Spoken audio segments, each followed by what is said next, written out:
Just so. Vietnam. Vietnam. Vietnam. Vietnam. Just so Vietnam.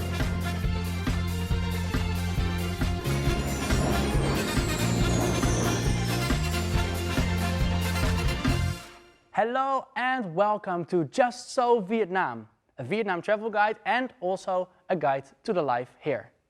In the next 10 minutes, we're going to explore modern-day Vietnam through the eyes of expats who call it home. In this episode of Just So Vietnam, let's check out what this S-shaped country has to offer. And you should not miss out. How to make Vietnamese people laugh. Sam has a lot of Vietnamese friends who have a great sense of humor. He will have the answers in Just Ask. Ever heard of visually impaired football? This concept has become popular worldwide as well as in Vietnam. More details in our segment of Just Try.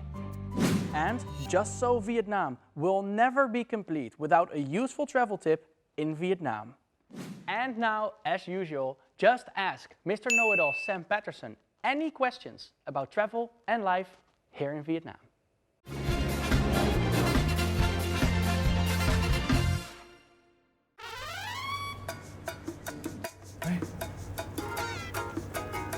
Biệt thự này bự thiệt. Biệt thự này bự thiệt. Biết lắm nào sống ở đây không? Đầu tiên ý là tiền đâu.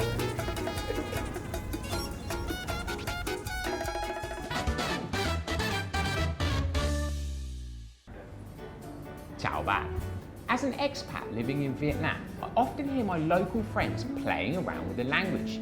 They take the consonants and the vowels and they switch them over to make new words. For example, be mat becomes bat mi. A secret becomes to unveil. This kind of Vietnamese spoonerism is known as nói lai.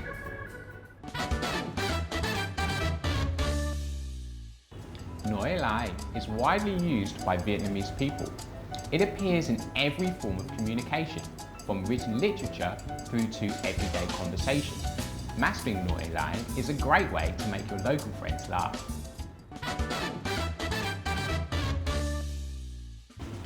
In social situations, you can use it to joke around with people. But be careful, sometimes using a spoonerism could result in using inappropriate language. Be careful in the way that you use Nói Lai.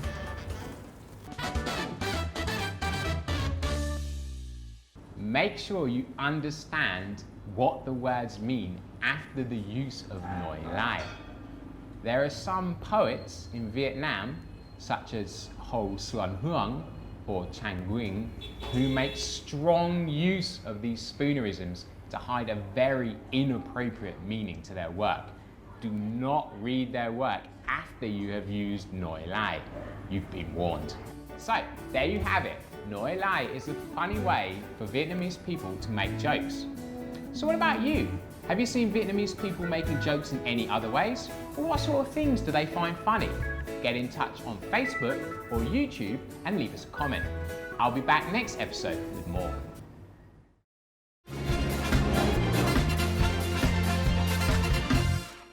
Visually impaired football. This concept has become popular worldwide as well as in Vietnam. However, if you do not have a chance to witness a visually impaired football match, it might be difficult to imagine how a person who does not see anything can compete, catch the ball, and even score a goal. Let's see how much love Vietnamese people with visual impairment have for football in our segment, Just Try. Nguyen Ninh Chieu Secondary School in Hanoi, home to more than 180 visually impaired students of the 2017 and 2018 school year.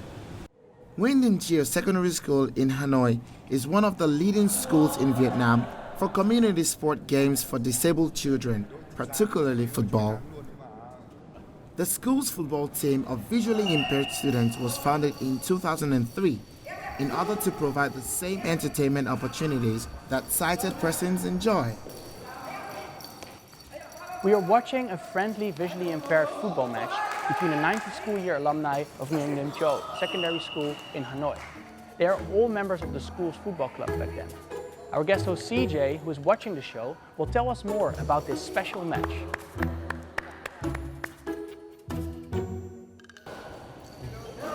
You know, this is such an amazing thing to watch. I've watched football all my life, and I've actually never seen something like this. Seeing how much Vietnamese people love football is something that I cannot explain. And now seeing people that are even, you know, visually impaired and how much they still love football and try to play football is something so amazing.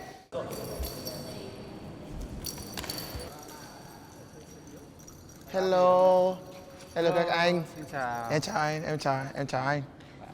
Em tên là CJ và em vừa mới xem các anh đá bóng, em thấy quá là thú vị ấy. Tại sao các anh có thể biết vị trí của bóng? Ở đây thì bọn mình đã chơi bóng đá từ những năm khoảng 1990.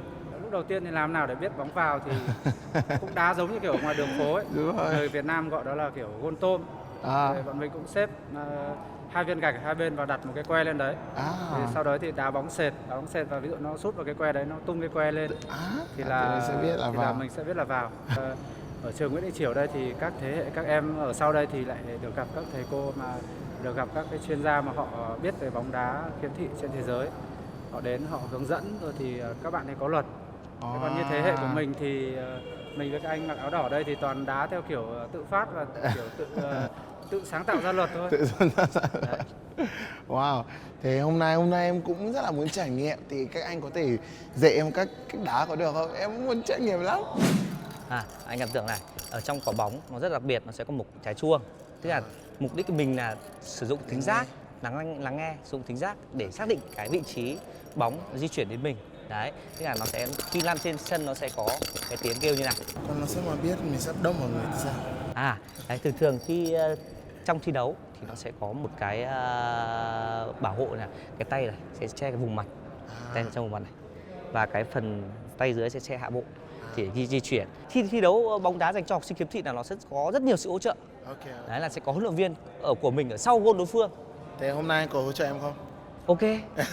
Nhỏ đấy á. Trong thi đấu dành cho các học sinh khiếm thị thì chúng ta không phải là khiếm thị hoàn toàn, mà tức là có sẽ nhiều bạn mắt nhìn kém, tức là cái thị lực của các bạn đó sẽ là 1/10 hoặc 2/10. Tức các bạn ấy có thể nhìn thấy sáng tối, thì để cho một trận đấu công bằng thì người ta sẽ sử dụng một cái băng đeo. Thủ môn thì đa phần các đội chọn là một thủ môn nhìn kém, đã được kiểm tra của bác sĩ là nhìn kém là bắt gôn, còn lại tất cả cầu thủ trên sân là phải bịt mắt hoàn toàn. Oh my god, he's doing it! Please be careful, don't get hurt in the game, CJ. Let's see if he can score while being blindfolded. Being blindfolded, I struggled to figure out the location of the ball. I have much respect to all of them who have lost their sight but still managed to live their lives to the fullest. Their disability is no barrier to sports.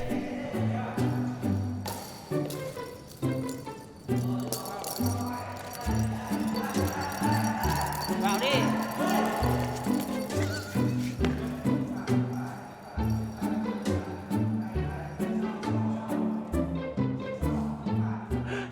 Oh my god, that is so funny!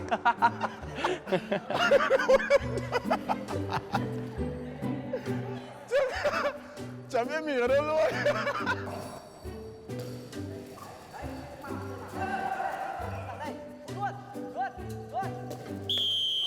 CJ, yay!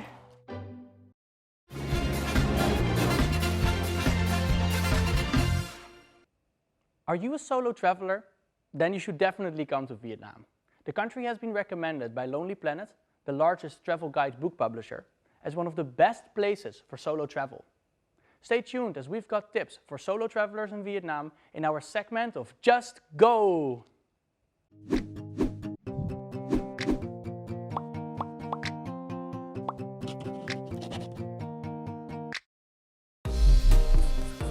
Solo travel will definitely open up freedom, and visitors can experience the open road by hopping on a motorbike in Vietnam. It's easy to find motorbike rental shops in almost every city. Prices depend on the quality of the bike, ranging from $6 to $13 a day for scooters and mopeds. Or motorbike taxi is a great substitute if you don't dare to ride a motorbike on your own. Besides, taxis with meters, found in most major cities, are also a very cheap option by international standards and a safe way to travel around at night in Vietnam. In addition, ride-hailing services including Grab, GoViet, and Bee are available and easy to book a ride with in the country. I hope that these travel tips and information will help you have an amazing time in this country. And with that, we come already to the end of this episode. Now, if you like this program, as always, don't forget to leave your comments on the VTV World fan page and to subscribe to our YouTube channel. I am Martijn and this is Just So Vietnam!